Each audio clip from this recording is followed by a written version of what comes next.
my Lord and my God. I firmly believe that you are here, that you see me, that you hear me. I adore you with profound reverence.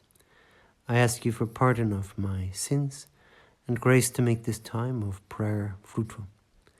My Mother Immaculate, Saint Joseph, my Father and Lord, my guardian angel, intercede for me. Today we're celebrating the feast of the Presentation of Mary. And this feast goes back to a tradition that Mary, as a child, was brought to the temple by her parents, Joachim and Anna, and dedicated to God in some special way. It's a tradition, we don't find it in the Gospel, but it's an old tradition.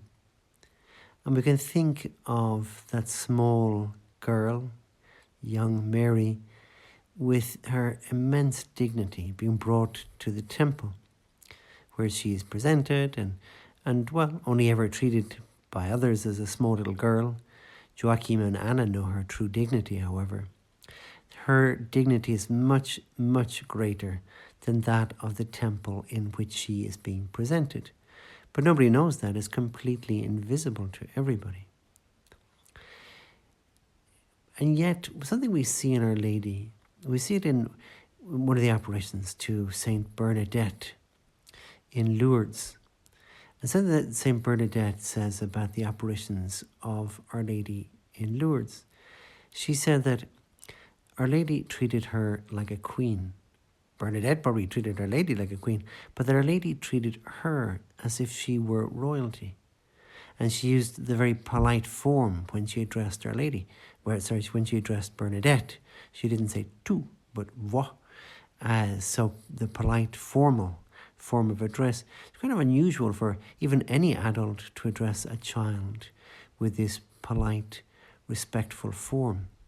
But Bernadette really felt that when she was being addressed by Our Lady, that Our Lady was treating her as if she, Bernadette, was the one who was true royalty. And I think we find that again in today's gospel. The gospel chosen for the feast is the gospel which involves Zacchaeus, this wealthy tax collector who has an encounter with Jesus as Jesus goes through his town of Jericho. And we're told about Zacchaeus, we're told that he's wealthy, we're told that he's a tax collector, and we're told that he is short of stature. He's short. But it says short stature, which is kind of interesting because stature can also mean your standing, your reputation with others, what people think of you is your status, your stature. And surely he did have a very short stature amongst the people of Jericho because he was a tax collector, and that meant he was hated by them. And we're told that when Jesus is going through Jericho, there's a big crowd there lining the road that Jesus is passing along, people thronging to try to see him, but he cannot see Jesus. And it's very, very likely that not only can he not see Jesus because he's kind of short and he can't see over the people, but that the people of Jericho are making sure that he doesn't get anywhere near the front. And we might say they have very sharp elbows, making sure to keep him back.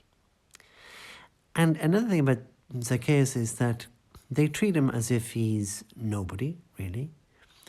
And he, in a certain sense, has imbibed that. In other words, he really has lost his sense of self-esteem because he climbs up a tree like a little boy, which for a grown man is a little bit embarrassing to be caught climbing trees like a little child. But that's what he does. He climbs this tree, doesn't care what people think anymore because they have no respect for him, and so he's kind of lost his respect for himself, and he climbs the tree and he's looking down. And then the encounter with Jesus begins. And we're told that when Jesus was passing by, he looked up at Zacchaeus. That's the first thing. Everybody else looked down at Zacchaeus, the short man, the despised man. Jesus actually looks up at him. Jesus calls him by his name, Zacchaeus.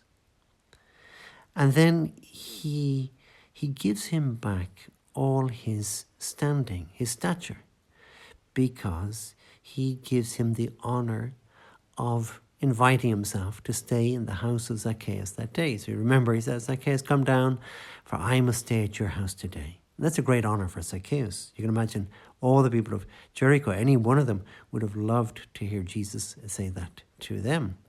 But he says it to Zacchaeus. He gives him back his dignity.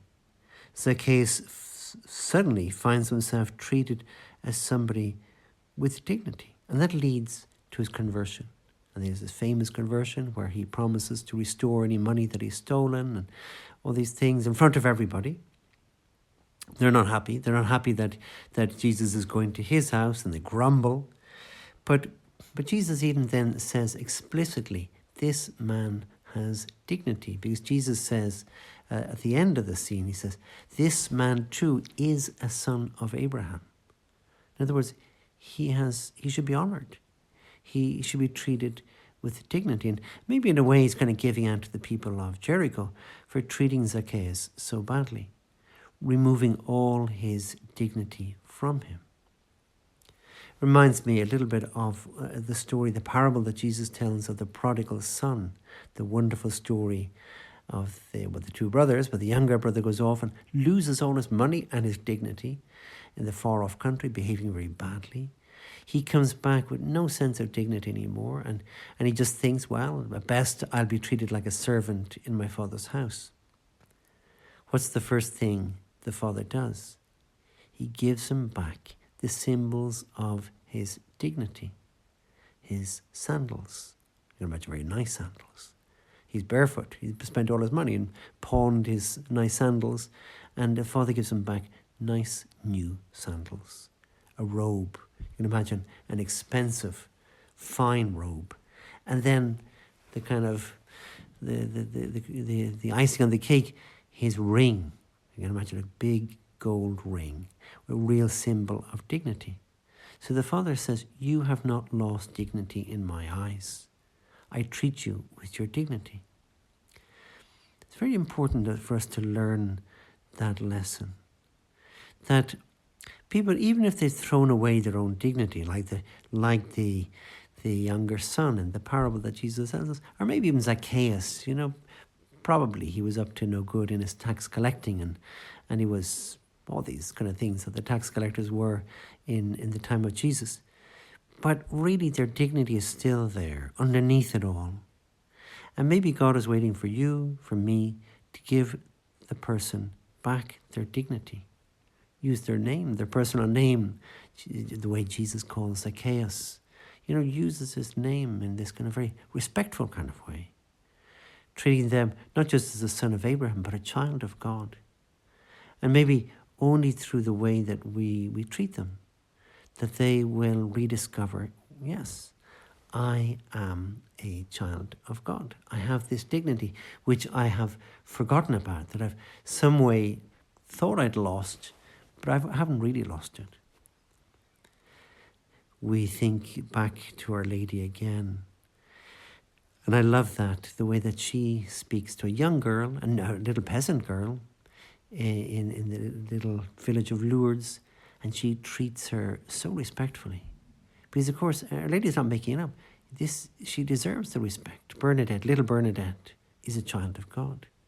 She is this kind of infinite dignity, that no matter how poor or uneducated she is this quasi-infinite dignity. Let's ask Jesus, as we finish up this 10 minutes of prayer, let's ask Our Lady on her feast day, help me to also discover in people their dignity, treat them in a way as you do with Bernadette and Jesus does with Zacchaeus, treat people like royalty. I give you thanks, my God, for the good resolutions, affections, and inspirations you have communicated to me in this meditation. I ask you for help to put them into effect. My Mother Immaculate, Saint Joseph, my Father and Lord, my guardian angel, intercede for me.